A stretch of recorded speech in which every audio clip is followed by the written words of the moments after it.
Hooray for Dr. Seuss! Have you heard of a turtle named Yertle? Or a Nurgle? Or a Prue? Or this sly cat? Do you know him too? These are all silly creatures in books by Dr. Seuss, the man behind the Cat in the Hat. Dr. Seuss was born more than 100 years ago, on March 2nd, 1904. But he wasn't called Dr. Seuss when he was a kid.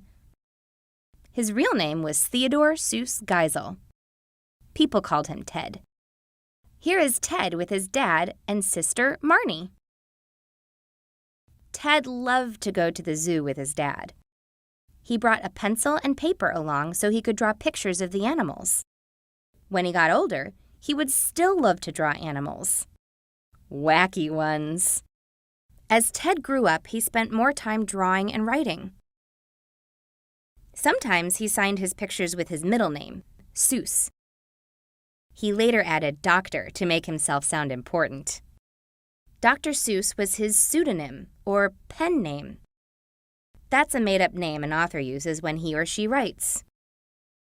Ted became a children's book author and illustrator. He wrote his stories on a machine called a typewriter.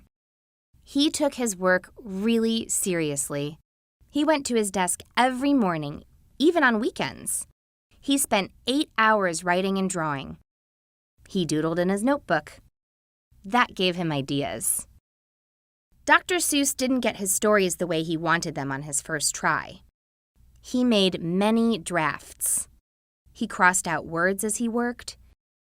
Sometimes he worried that he would never get his stories right. But he kept working anyway.